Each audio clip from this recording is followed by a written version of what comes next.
साधकों, क्या तुमने कभी सुना है कि एक दिया सूरज को जन्म दे सकता है? क्या तुमने कभी सोचा है कि तुम्हारे होठों से निकली एक मामूली सी ध्वनि, एक आवाज़ पूरे ब्रह्मांड के ताले खोल सकती है? लोग कहते हैं गायत्री मंत्र एक प्रार्थना है। मैं कहता हूँ नहीं, यह प्रार्थना नहीं है, यह भीख मांगना नहीं है, यह एक चाबी है। एक ऐसी चाबी जो अगर सही ढंग से घुमा दी जाए तो तुम्हारे भीतर सोई हुई संभावनाओं का, तुम्हारे भीतर सोए हुए उस विराट सूर्य का विस्फोट कर सकती है। आज हम उसी विस्फोट, उसी आग की बात करेंगे जो सदियों से, जन्मों जन्मों से तुम्हारे भीतर राख के नीचे दबी पड़ी है। तुम जिसे दुनिया कहते हो वह क्या है? कभी गौर किया है? यह दुनिया पदार्थ नहीं है। विज्ञान अब कह रहा है जो ऋषि मुनियों ने हजारों साल पहले कह दिया था। यह दुनिया ऊर्जा है, यह दुनिया वाइब्रेशन है, यह दुनिया एक गूंज है। और अगर तुम इस गूंज को समझ सको तो तुम पाओगे कि यह पूरा अस्तित्व, यह पूरा ब्रह्मांड एक विशाल हारमोनियम की तरह है, सितार के तारों की तरह है। हवाओं का चलना, नदियों का बहना, तुम्हारे दिल का धड़कना, यह सब एक संगीत है। लेकिन मुसीबत यह है कि तुम इस संगीत से टूटे हुए हो, तुम बेसुरे हो गए हो। जरा अपने जीवन को देखो, सुबह से शाम तक तुम्हारे भीतर क्या बज रहा है? क्या कोई संगीत बज रहा है या सिर्फ शोर है? विचारों का शोर, चिंताओं का शोर, कल क्या हुआ था उसका शोर, कल क्या होने वाला है उसका शोर। तुम एक ऐसे वाद्य यंत्र हो गए हो जिसके तार ढीले पड़े हैं, और जब तार ढीले हों तो तुम उन्हें कितना भी छेड़ो, उनसे संगीत पैदा नहीं होता। सिर्फ कलह पैदा होती है, सिर्फ उपद्रव पैदा होता है। और यही उपद्रव तुम्हारी ज़िंदगी है। तुम दुख में हो, तुम पीड़ा में हो, क्योंकि तुम अस्तित्व के साथ लय में नहीं हो। तुम ब्रह्मांड के हारमोनियम के साथ सुर नहीं मिला पा रहे हो। गायत्री मंत्र उस सुर को मिलाने की तकनीक है। मैं इसे मंत्र नहीं कहता, मैं इसे विज्ञान कहता हूँ। साउंड इंजीनियरिंग, यह ध्वनि का विज्ञान है। लोग समझते हैं कि गायत्री मंत्र किसी हिंदू का है, किसी ब्राह्मण का है। यह सब बकवास है। आग क्या कि हिंदू होती है? क्या पानी मुसलमान होता है? क्या हवा ईसाई होती है? गायत्री मंत्र का संबंध किसी धर्म से नहीं है, इसका संबंध ध्वनि से है। और ध्वनि सार्वभौमिक है, जो भी बोलेगा परिणामों से मिलेगा। यह एक गणित है। अगर तुम आग में हाथ डालोगे तो हाथ जलेगा, चाहे तुम आस्तिक हो या नास्तिक, इससे आग को कोई फर्क नहीं पड़ता। ठीक वैसे ही अगर तुम इस मंत्र की ध्वनि को सही ढंग से अपने भीतर उतारोगे तो रूपांतरण घटेगा। यह अनिवार्य है। लेकिन समस्या यह है कि हमने तोते पाल रखे हैं, हम रटते हैं, हम शब्दों को दोहराते चले जाते हैं बिना यह कारण समझे कि हम क्या कर रहे हैं। अगर तुम्हारे पास एक बहुत कीमती बंदूक हो लेकिन तुम्हें यह ना पता हो कि उसे चलाना कैसे है, तो तुम उससे खुद को ही घायल कर लोगे। गायत्री मंत्र के साथ भी यही हुआ है। सदियों से लोग इसे रट रहे हैं, सुबह शाम दोहरा रहे हैं, लेकिन जीवन में कोई बदलाव नहीं, कोई क्रांति नहीं। वही क्रोध, वही लोभ, वही भय। क्यों? क्योंकि चाबी तो सही है लेकिन तुम्हें ताले में लगानी नहीं आती। तुम चाबी को सिर पर रख कर घूम रहे हो। चाबी सिर पर रखने के लिए नहीं है, घुमाने के लिए है। तो सबसे पहले इस बात को गहराई से समझो कि शब्द केवल अर्थ नहीं होते। शब्दों का अर्थ तो बहुत सही बात है। असली बात है शब्द की ध्वनि, उसका वाइब्रेशन। जब तुम ओम कहते हो तो क्या होता है? यह सिर्फ एक शब्द नहीं है। जब तुम गहरे में ओम का उच्चारण करते हो तो तुम्हारी नाभि में चोट लगती है, तुम्हारा पूरा शरीर झंझना उठता है। यह ब्रह्मांड की पहली ध्वनि है। अस्तित्व का सन्नाटा जब टूटता है तो जो पहली गूंज उठती है वह ओंकार है। गायत्री मंत्र की शुरुआत होती है ओम भूर्भुवः स्वः से। इन शब्दों को पकड़ना, इन्हें रटना मत, इन्हें पीना। भू का अर्थ है पृथ्वी या शरीर या जो दिखाई दे रहा है। भुआ का अर्थ है अंतरिक्ष, वह जो दिखाई नहीं दे रहा। तुम्हारे विचार, तुम्हारी भावनाएं, तुम्हारा मन। और स्व का अर्थ है वह जो इन दोनों के पार है। आत्मा, आकाश, शून्यता, जब तुम इन तीनों शब्दों को एक साथ लय में बोलते हो तो तुम दरअसल अपने तीनों शरीरों को एक कतार में ला रहे हो। तुम अपने शरीर, अपने मन और अपनी आत्मा को एक सीध पे खड़ा कर रहे हो। अभी तुम्हारी हालत क्या है? शरीर कहीं और है, ऑफिस की कुर्सी पर, मन कहीं और है, सिनेमा हॉल में या घर की रसोई में, और आत्मा को तो तुम्हें पता ही नहीं है कि वह है भी या नहीं। तुम बिखरे हुए हो, तुम एक भीड़ हो, तुम्हारे भीतर हजारों टुकड़े हैं। गायत्री मंत्र का पहला काम है तुम्हें इकट्ठा करना, इंटीग्रेशन। जब तुम कहते हो भूर्भुवः स्वः तो तुम अस्तित्व से कह रहे हो कि मैं तीनों तलों पर जागना चाहता हूँ। मैं सिर्फ शरीर बनकर नहीं जीना चाहता, मैं सिर्फ मन की बकबक में नहीं फंसना चाहता, मैं उस आकाश को भी छूना चाहता हूँ जो मेरा असली स्वभाव है। और यह सब होता कैसे है? उच्चारण से, ध्वनि की चोट से। तुम जानते हो हमारा शरीर 70% पानी है और पानी पर ध्वनि की आवाज़ का गहरा असर होता है। अगर तुम पानी के एक गिलास के पास जाकर गालियां दो, क्रोध करो, चीखो, तो सूक्ष्मदर्शी यंत्र से देखने पर पता चलता है कि पानी के क्रिस्टल बदसूरत हो जाते हैं और विकृत हो जाते हैं। और अगर तुम उसी पानी के पास संगीत बजाओ, प्रेम के शब्द बोलो, प्रार्थना करो, तो उस पानी के क्रिस्टल सुंदर फूलों जैसे हो जाते हैं। सोचो, जब एक गिलास पानी पर तुम्हारी आवाज़ का इतना असर होता है तो तुम्हारे शरीर में जो 70% पानी है उस पर तुम्हारे शब्दों का, तुम्हारे 24 घंटे की बकबक का क्या असर हो रहा होगा। तुम खुद को जहर दे रहे हो। तुम अपने ही शब्दों से अपने भीतर के जल को, अपने भीतर के जीवन रस को दूषित कर रहे हो। तुम कहते हो मैं दुखी हूँ, मैं परेशान हूँ, मुझे डर लग रहा है। यह शब्द मंत्र है, नकारात्मक मंत्र। तुम इनका जाप करते हो और तुम वैसे ही बन जाते हो। गायत्री मंत्र इस जहर को काटने की औषधि है। यह एंटीडोट है। इसके एक एक अक्षर को ऋषियों ने, उन वैज्ञानिकों ने जिन्होंने अपने भीतर की प्रयोगशाला में प्रयोग किए, बहुत सोच समझकर पिरोया है। यह कोई कविता नहीं है जो किसी कवि ने तुकबंदी में लिख दी, नहीं, यह ध्वनियों का एक विशेष विन्यास है। यह खास अरेंजमेंट है। जैसे मोबाइल नंबर के 10 अंक होते हैं, अगर एक भी अंक गलत दबाओ तो बात नहीं होती। सही अंक सही क्रम में दबाने पड़ते हैं। गायत्री मंत्र के 24 अक्षर 24 स्विच हैं तुम्हारे भीतर के। हमारे शरीर में कई ऊर्जा केंद्र हैं, कई ग्रंथियां हैं। आज का विज्ञान उन्हें ग्लैंड्स कहता है, योग उन्हें चक्र कहता है। जब तुम गायत्री मंत्र का सही उच्चारण करते हो तो जीभ मुंह के अंदर अलग अलग स्थानों को छूती है, तालू को छूती है, दांतों को छूती है, होठों को छूती है। यह जीभ का नृत्य है और यह नृत्य बेकार नहीं है। मुंह के अंदर वे सारे बटन हैं जो तुम्हारे मस्तिष्क से जुड़े हैं, जो ब्रह्मांड से जुड़े हैं। जैसे ही तुम सही ढंग से मंत्र का उच्चारण करते हो, तुम्हारी जीभ उन सूक्ष्म नाड़ियों को दबाती है और तुम्हारे मस्तिष्क में सोए हुए केंद्र जागने लगते हैं। न्यूरॉन्स में नई बिजली दौड़ने लगती है। यह ठीक वैसा ही है जैसे तुम हारमोनियम के अलग अलग बटन दबाते हो और अलग अलग स्वर निकलते हैं।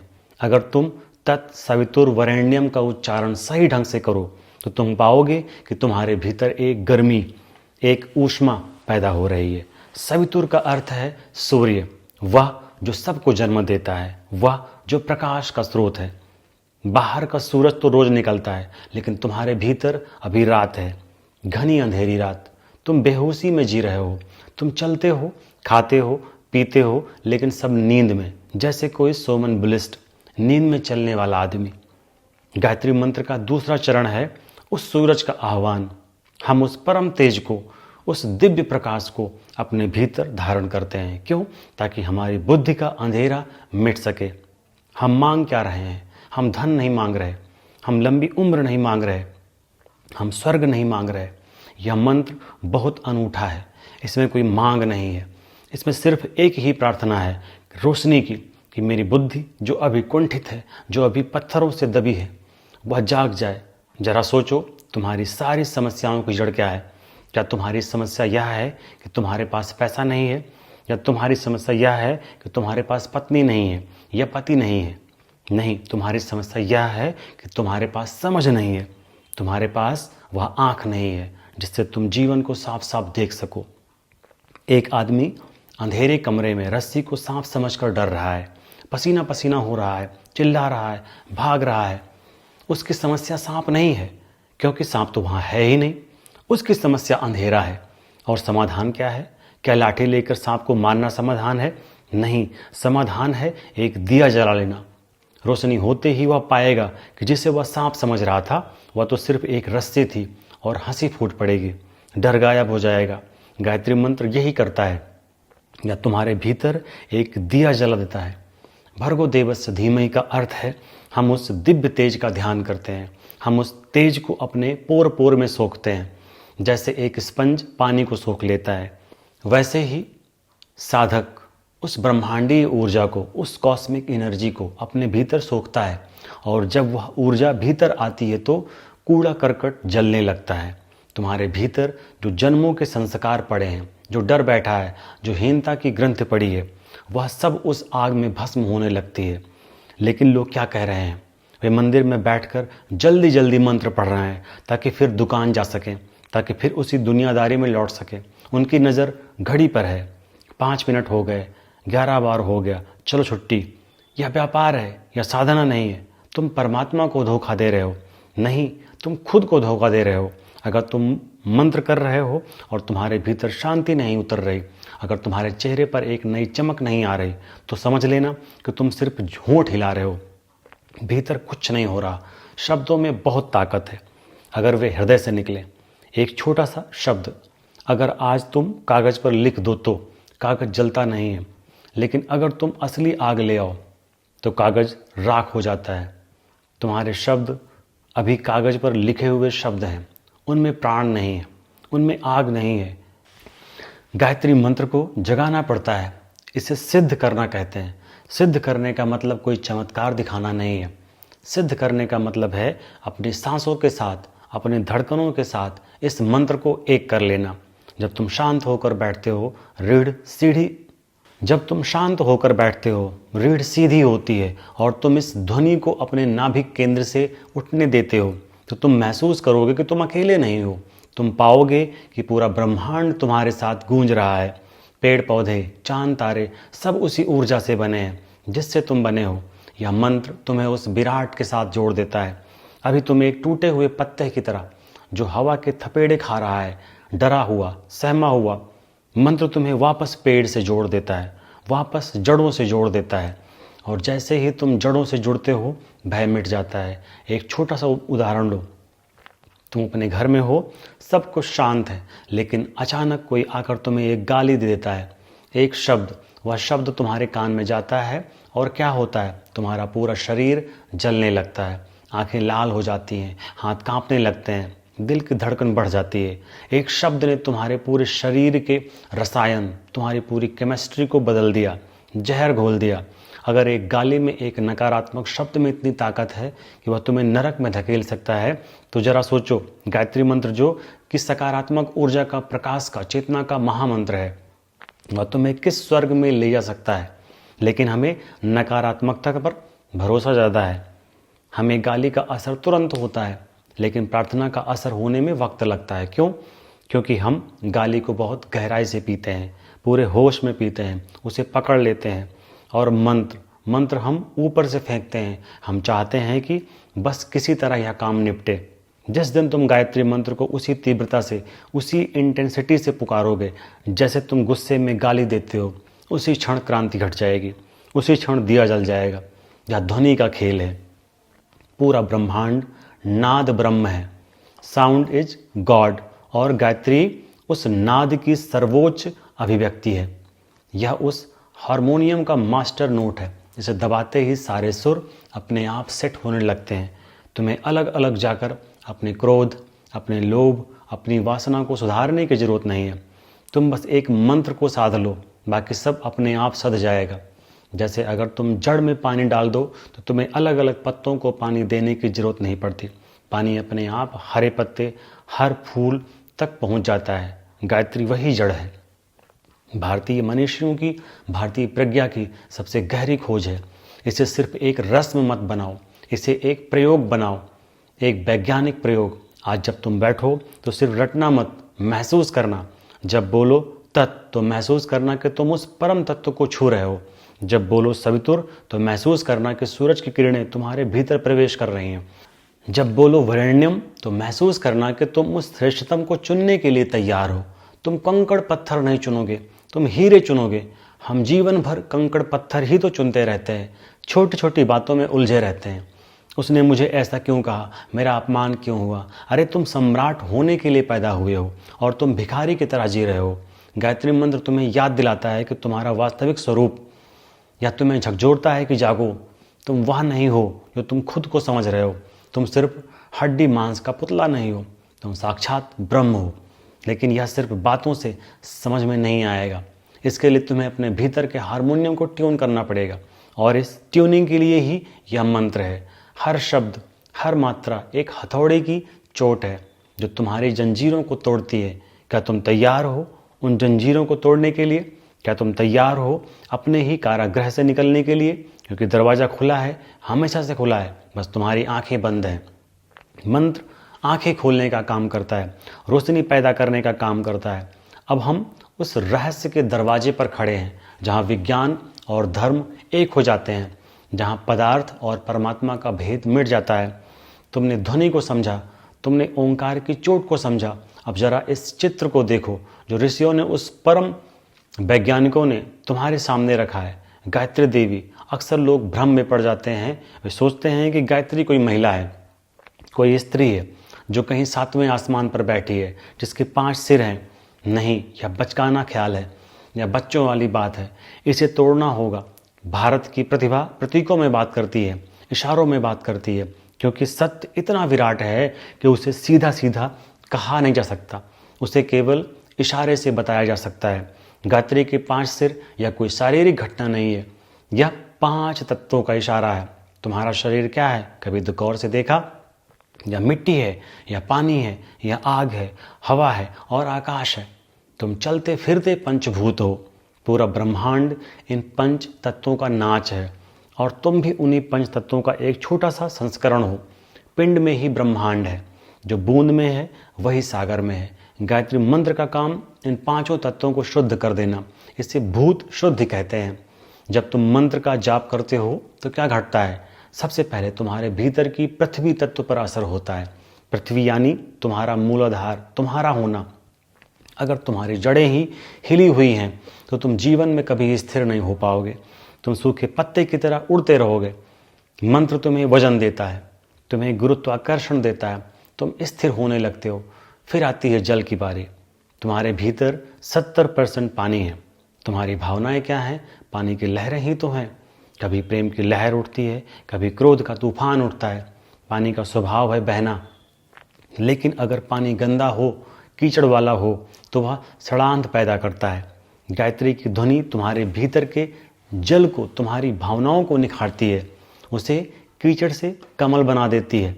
वही ऊर्जा जो काम वासना में, सेक्स में बह रही थी और तुम्हें परेशान कर रही थी, वह अचानक ऊपर की ओर उठने लगती है और प्रेम बन जाती है, करुणा बन जाती है। यह रूपांतरण है। फिर है अग्नि। तुम्हारे भीतर एक आग है, भूख की आग, ईर्ष्या की आग, कुछ पा लेने की आग। यह आग तुम्हें जला भी सकती है और तुम्हें रोशनी भी दे सकती है। अगर आग अनियंत्रित हो जाए तो घर जला देती है, और अगर वही आग दिए में सलीके से जले तो मंदिर बन जाता है। मंत्र तुम्हारी अग्नि को, तुम्हारे मणिपुर चक्र को साधता है। तुम पाओगे कि जो लोग गहरा जाप करते हैं उनके चेहरे पर एक अलग ही तेज होता है, एक ग्लो होता है। वह कोई क्रीम पाउडर का कमाल नहीं है, वह भीतर की आग का रूपांतरण है। वह आग अब धुआं नहीं दे रही, अब वह प्रकाश दे रही है। फिर वायु, तुम्हारी सांस, तुम्हारा प्राण। तुम सांस के बिना एक पल भी जिंदा नहीं रह सकते, लेकिन तुम्हारी सांस उखड़ी हुई है। जब तुम गुस्से में होते हो तो सांस कैसी होती है? तेज, बेतरतीब। और जब तुम शांत होते हो तो सांस कैसी होती है? गहरी, लयबद्ध। गायत्री मंत्र तुम्हारी सांसों को एक संगीत देता है। प्राणायाम अपने आप घटने लगता है, तुम्हें नाक दबाकर बैठने की जरूरत नहीं पड़ती। मंत्र के साथ जब सांस जुड़ती है तो वह केवल हवा नहीं रहती, वह प्राण शक्ति बन जाती है। वह तुम्हें ब्रह्मांड के फेफड़ों से जोड़ देती है, और अंत में आकाश। आकाश यानी खालीपन, शून्य जहाँ सब कुछ है फिर भी कुछ नहीं है। तुम्हारे भीतर भी एक आकाश है, विशुद्धि, कंठ, वाणी का स्थान और उसके भी ऊपर आज्ञा चक्र। गायत्री मंत्र तुम्हें उस आकाश में ले जाकर छोड़ देता है जहाँ परम मौन है। तो जब तुम गायत्री की प्रतिमा देखो तो किसी स्त्री की पूजा मत कर दे लगना। अपने भीतर के इन 5 तत्वों को देखना और याद करना कि मुझे इन 5 को एक सुर में लाना है। मुझे अपने भीतर के इस बिखरे हुए आकार को एक संगीत बनाना है। अब हम मंत्र के सबसे महत्वपूर्ण हिस्से पर आते हैं। धियो यो नः प्रचोदयात्। यह इस मंत्र की आत्मा है, इसका हृदय है। इसका अर्थ क्या है? धियो यानी बुद्धि, प्रज्ञा, धियो यो नः यानी जो हमारा प्रचोदयात् यानी प्रेरित करे, धक्का देकर आगे बढ़ाए। हम उस परमात्मा से, उस विराट सूर्य से प्रार्थना कर रहे हैं कि तो मेरी बुद्धि को प्रेरित कर, तो मेरी बुद्धि को सही दिशा में धक्का दे। क्यों? हम धन क्यों नहीं मांग रहे? हम शक्ति क्यों नहीं मांग रहे? क्योंकि ऋषियों ने एक बहुत गहरी बात खोज ली थी कि तुम्हारे पास अगर दुनिया भर का खजाना भी हो लेकिन उसे भोगने की बुद्धि ना हो तो वह खजाना तुम्हारी मौत बन जाएगा।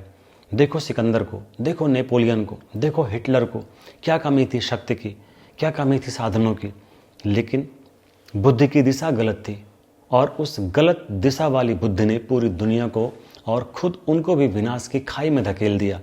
बुद्धि तो है लेकिन वह कुबुद्धि है, वह काटने वाली बुद्धि है, वह तोड़ने वाली बुद्धि है। आज का इंसान बहुत होशियार है। हम चांद पर पहुंच गए, हमने मंगल पर यान भेज दिए, हमने एटम बम बना लिए। यह बुद्धि का ही तो चमत्कार है। लेकिन क्या हम सुखी हैं? क्या हम शांत हैं? नहीं, हम पहले से ज़्यादा दुखी, पहले से ज़्यादा परेशान और पहले से ज़्यादा डरे हुए हैं। क्यों? क्योंकि बुद्धि तो बढ़ गई लेकिन प्रज्ञा नहीं बढ़ी, विजडम नहीं बढ़ा। होशियारी आ गई लेकिन समझदारी नहीं आई। गायत्री मंत्र सद्बुद्धि की मांग है। यह कहता है, हे प्रभु मुझे वह आँख दे जिससे मैं सत्य को देख सकूं, मुझे वह समझ दे जिससे मैं यह जान सकूं कि क्या सही है और क्या गलत है। और यह मांगना नहीं पड़ता, यह कोई भिखारी की तरह कटोरा फैलाना नहीं है। जैसे कि तुम मंत्र के वाइब्रेशन में उतरते हो, तुम्हारी बुद्धि के तंतु, तुम्हारे ब्रेन के न्यूरॉन साफ होने लगते हैं, उन पर जमी हुई धूल झड़ने लगती है। तुमने देखा होगा कई बार तुम किसी समस्या में फंसे होते हो, कोई रास्ता नहीं सूझता, तुम परेशान होते हो और फिर तुम थोड़ी देर शांत बैठते हो या सो जाते हो और अचानक सुबह उठते ही एक विचार कौंधता है, एक फ्लैश आता है और समाधान मिल जाता है। वो कहाँ से आया? वो तुम्हारी बुद्धि के उस हिस्से से आया जो अभी सोया हुआ है। गायत्री मंत्र उसी सोए हुए हिस्से को जगाता है। उसे ऋतंभरा प्रज्ञा कहते हैं। एक ऐसी बुद्धि जो कभी गलती नहीं करती, जो सीधे सत्य को देखती है। जब यह बुद्धि जागती है तो जीवन की समस्याएं जो तुम्हें पहाड़ जैसी लगती थी वे राई के दाने जैसी हो जाती हैं। समस्या वही रहती है लेकिन तुम बड़े हो जाते हो। फ़र्क समझ रहे हो? बारिश हो रही है, कीचड़ है, एक छोटा बच्चा उसमें फंस जाता है और रोता है, लेकिन एक बड़ा आदमी उसे पार कर जाता है। कीचड़ वही है, बारिश वही है, लेकिन चेतना का स्तर बदल गया। गायत्री मंत्र तुम्हें जीवन से भागना नहीं सिखाता, या नहीं कहता कि पत्नी को छोड़ दो, बच्चों को छोड़ दो, जंगल में भाग जाओ। नहीं, मंत्र कभी भगोड़ापन नहीं सिखाते। मैं तुमसे कहता हूँ संसार में रहो, लेकिन ऐसे रहो जैसे कमल पानी में रहता है। पानी में रहता है पर उसे पानी छू नहीं पाता। गायत्री मंत्र तुम्हें वह वाटर प्रूफ जैकेट दे रहा है। क्रोध आएगा लेकिन अब तुम क्रोध में जलोगे नहीं। तुम देखोगे कि अरे क्रोध आ रहा है, तुम साक्षी हो जाओगे, तुम अलग खड़े हो जाओगे। और जिस क्षण तुम अलग खड़े हुए, क्रोध अपनी ताकत खो देता है। डर आएगा लेकिन तुम डर के साथ बह नहीं जाओगे। तुम देखोगे कि हाँ, शरीर कांप रहा है, मन डर रहा है, लेकिन मैं तो देखने वाला हूँ, मैं तो दृष्टा हूँ। यह जो दृष्टा का भाव है, यही प्रचोदयात का असली परिणाम है। परमात्मा तुम्हें उस ऊंचाई पर धकेल देता है जहाँ से तुम अपनी ही जिंदगी को एक नाटक की तरह देख सकते हो। और जब जीवन नाटक बन जाता है तो दुख गायब हो जाता है और फिर तुम रोते नहीं, तुम अभिनय करते हो और फिर तुम हंसते हो अपनी मूर्खताओं पर, अपनी पुरानी आदतों पर। और याद रखना, यह यात्रा आसान नहीं है। शुरू में मन विद्रोह करेगा, वह कहेगा यह क्या पागलपन है, भूर भुआ स्वा चिल्लाने से क्या होगा, इससे अच्छा तो थोड़ा सा सो लूँ या टीवी देख लूँ। मन बहुत चालाक है, वह तुम्हें पुरानी पटरी पर ही रखना चाहता है। क्योंकि मन को आदत है उसे बदलाव से डर लगता है, लेकिन तुम्हें डटे रहना होगा, तुम्हें संकल्पवान होना होगा। जैसे एक किसान बीज बोता है, वह रोज जाकर मिट्टी खोद कर नहीं देखता कि बीज अंकुरित हुआ या नहीं, वह भरोसा रखता है, वह पानी देता रहता है, खाद देता रहता है, धूप का इंतजाम करता है, और एक दिन अचानक मिट्टी फटती है और एक नन्ही सी कोपल बाहर निकल आती है। गायत्री की साधना भी ऐसी ही है, तुम करते जाओ, फल की चिंता मत करो, परिणाम की चिंता मत करो, बस डूबते जाओ, और एक दिन वह घटना घटती है, वह परम अनुभव जब मंत्र खो जाता है। ध्यान देना इस बात पर, मंत्र साध्य नहीं है, मंत्र साधन है, मंत्र नाव है, तुम्हें नदी पार करनी है। तुम नाव में बैठ गए, बहुत अच्छा किया, लेकिन जब दूसरा किनारा आ जाएगा तो क्या तुम नाव को सिर पर उठाकर चलोगे? नहीं, तुम्हें नाव छोड़नी पड़ेगी। एक अवस्था ऐसी आती है जब तुम मंत्र जाप करते करते इतना गहरे उतर जाते हो कि होंठ रुक जाते हैं, जीभ रुक जाती है, भीतर का मानसिक जाप भी रुक जाता है और सिर्फ एक सन्नाटा रह जाता है, एक गूंज रह जाती है जिसमें कोई शब्द नहीं होता। उस अवस्था को अजपा जप कहते हैं। बिना जपे जो जप हो रहा है, तुम्हारी धड़कन गायत्री बन जाती है, तुम्हारी सांस गायत्री बन जाती है। उस सन्नाटे में, उस शून्य में तुम्हें पहली बार अपनी असली पहचान मिलती है। तुम जानते हो कि तुम कौन हो। तुम न शरीर हो, न मन, न विचार, तुम अनंत शाश्वत चैतन्य हो जिसका न कोई जन्म है न कोई मृत्यु। तुम वही सूरज हो जिसकी तुम उपासना कर रहे थे। भक्त और भगवान का भेद मिट जाता है। यही वह क्षण है जब गायत्री सिद्ध होती है, जब तुम खुद गायत्री हो जाते हो। तो मेरे मित्रों, इस विज्ञान को, इस महाविज्ञान को अपने ज़िंदगी का हिस्सा बनाओ। इसे किसी कोने में पड़ी हुई धार्मिक किताब मत रहने दो। इसे अपना श्वास बनाओ, इसे अपना भोजन बनाओ, और तुम देखोगे कि तुम्हारी ज़िंदगी में वह क्रांति घटित होगी जिसके लिए तुम तरस रहे हो। अंधेरा कितना भी गहरा हो, एक दिया काफ़ी है, और वह दिया तुम्हारे हाथ में है। उसे जलाना या ना जलाना यह तुम्हारा निर्णय है। रास्ता मैंने दिखा दिया है, नक्शा तुम्हारे हाथ में है, अब चलना तुम्हें है। प्यास तुम्हारी है तो कुएं के पास तुम्हें ही जाना होगा, कुआं तुम्हारे पास चलकर नहीं आएगा। उठो और अपने भीतर के उस सोए हुए सूरज को जगाओ। यही गायत्री का संदेश है, यही ऋषियों का आशीर्वाद है, और यही जीवन का सार है। डालो शांति। नमो नमः।